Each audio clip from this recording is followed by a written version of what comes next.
Hey guys, so I'm back with a new video regarding the Huda Beauty Textured Shadows Palette Rose Gold Edition. And if you haven't seen it all over the Instagram and whatever already, here it is. Here is what it looks like. So you can see its top row is full like metallic-y shades, and I'll break down what they are in a minute. Then there are two shimmer shades at the ends of the middle row, and then the rest are mattes. And I think that's like actually a really good balance, because when I'm doing an eye look, I've used two shimmers today, but that's because one of the shades I put on top was a textured shadow, which I'll get to in a second. But I use like 5 or 6 different matte shades as compared to 2 shimmer shades, so I really prefer it when a brand puts in not half and half, but about 2-to-1 ratio, you know? So I really appreciate that about this palette straight off the bat. So that was just a quick overview. I bought this off Cult Beauty, which is a UK website. I didn't buy it off hudabeauty.com because I knew that there would just be glitches and problems, and there was, without a fail, there was lots of glitches and problems. She launched it like late. It was a whole mess, so I just waited until it got onto Cult Beauty, and because I knew I could rely on it, I paid, including shipping, which was only £7, I paid £53.62, which is approximately $89.60 in Australian dollars. I mean, 90 bucks is a lot, so I was really, straight off the bat, I was expecting great things from this palette. So it's just plain cardboard packaging, which you may have heard about, and the front is like a hard plastic. It's not a glass, which is kind of good, because then if that breaks, it doesn't get into shadows, which would be going in your eyes, which would be a little bit. So it's just a clear hard plastic. You get 5 shimmer shades, 3 textured shadow shades, and 10 matte shades. Now the textured shadow shades are 24K, Rose Gold, and Trust Fund. And I heard a lot of people were complaining because they had to use their fingers and they didn't want to use their fingers. But I found a little hackeroni. You know those little dispensable sponge brushes that you get with like drugstore, like eyeshadow kits or whatnot, or even kids makeup. I found that this is very much like a fingertip, like it has that sort of spongy texture and feel, and I found that, I used it today, I found that it applies better than with your finger.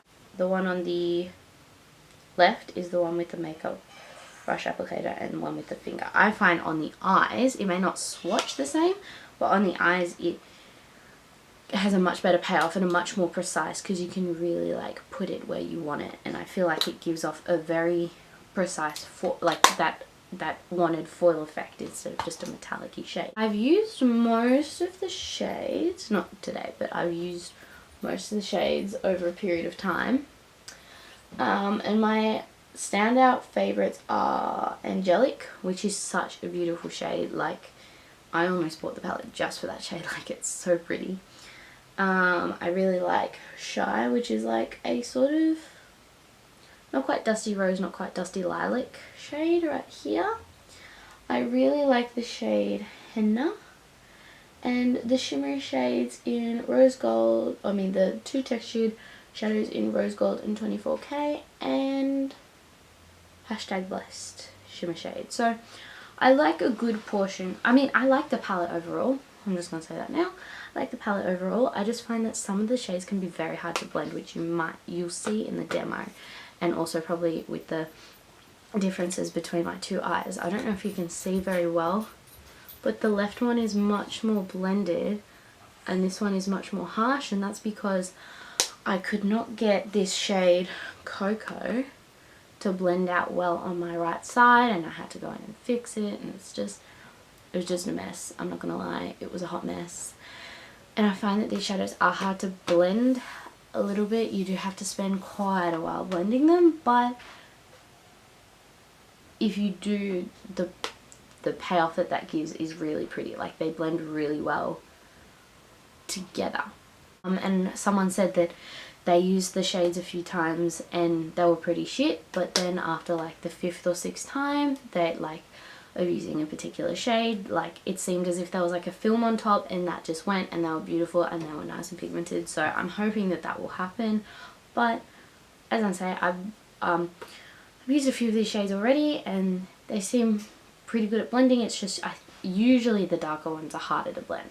Something I have noticed though, and I haven't worn it with a primer, not with a specific eye primer, but I have worn it like putting concealer in my lids, blending that out, like pressing it in with a beauty blender and then setting that with a powder, with the Kat Von D Shade and Light palette.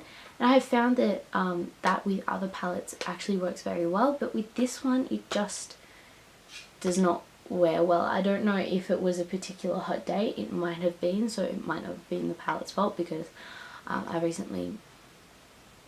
recently at a place where it wasn't very air conditioned in a lot of the places, and it was really hot because it was underground as well, so that could have been a contributing factor. But I find that this palette does have a few difficulties with wear time and longevity. But ultimately, do I think it's worth the money? I think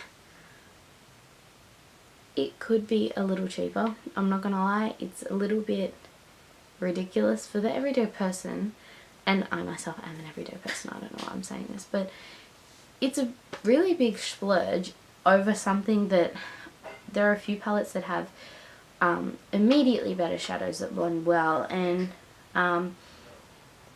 like you don't have to use your finger to dig into them, you know, and you do have to look at this very logically as well.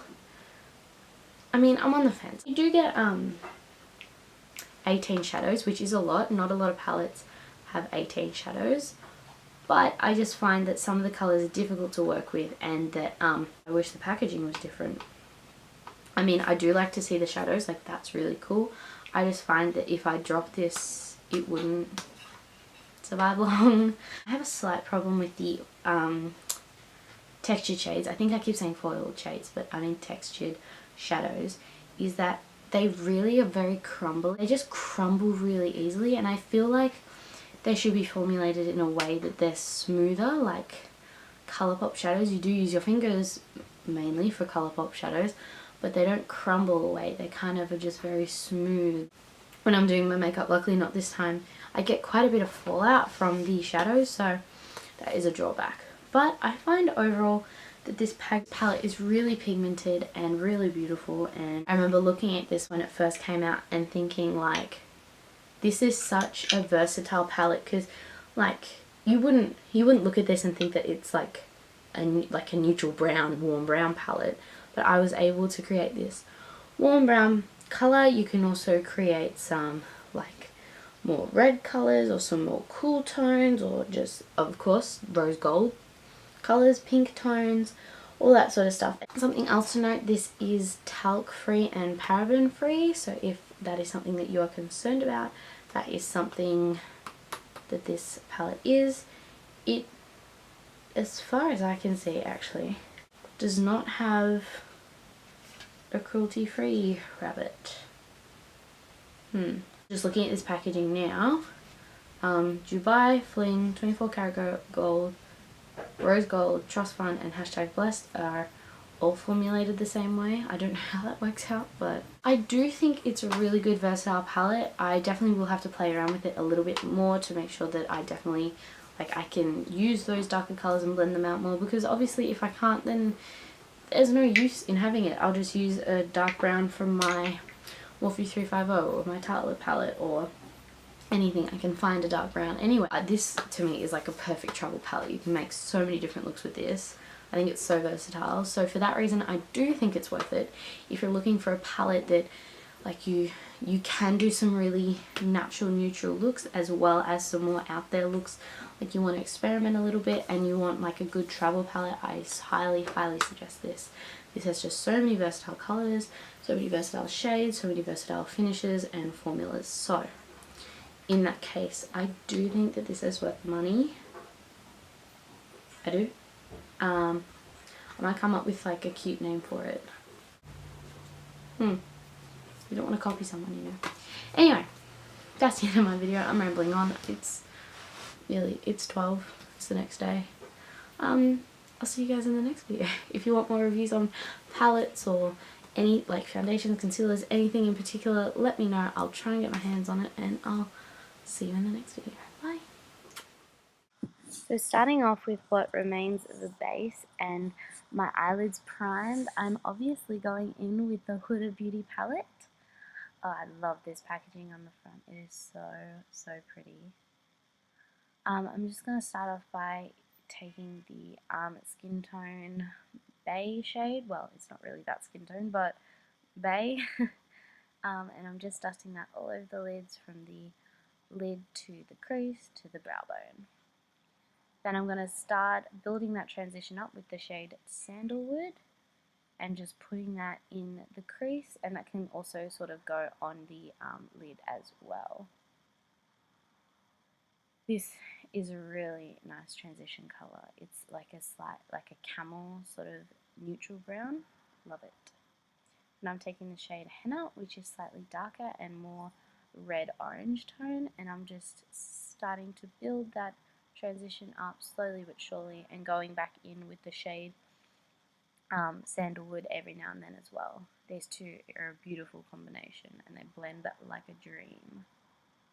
And I'm going in with the shade Cocoa, and I did not find that this shade blended like a dream. This shade was quite difficult to work with. Was not a fan. Still not quite a fan. As you'll see, the right eye is much worse than the left eye. The left eye seemed to blend really well, the right one just didn't, and I kept darkening it, and then it just kept getting worse, and it was just a whole saga. And yeah, I started to get a little bit frustrated. That's me giving up. So I decided to just go in with the lid shade, #blessed, which looks a lot darker than it is, and it comes off. It's quite a bright, vibrant gold on the lids, but in the pan it looks a little bit darker and a bit more dirty gold. But you can just use a synthetic or just a flat crease brush and just pack this on. I didn't actually spray this with Fix Plus, which is a first for me, I think. And I'm taking this little like round sponge eye applicator that you get in like drugstore makeup kits, and I'm going in with the textured shadows in 24K. I think that this is the most effective, and it really is the best way to use the shadows, even next to using your finger. It's just really easy application, and there's not too much fallout, I find. And then I'm just going in with a pencil brush and taking the Henna, Sandalwood and Cocoa shades underneath my lash line. I decided to wing it out, and I really liked it on the left eye, but really did not on the right eye. Going in with the shade Moondust, which is a shimmery shade. I'm putting that on the brow bone and on the inner corners to highlight. Love this shade. And then I'm taking my Better Than Sex mascara. I usually do their real mascara first, but I think it was 12 o'clock. Pretty sure. I was ready to go to bed. I was deciding which lip color to go with. I kind of wanted to do a pink, but I just ultimately decided that this warm orange toned brown, which is Pumpkin by Kylie Cosmetics, was the best choice. I really love it. It's so pretty and really opaque. And that's it for the video, guys. I hope you enjoyed this tutorial and my review on the Huda Beauty Rose Gold palette, and I'll see you in the next one.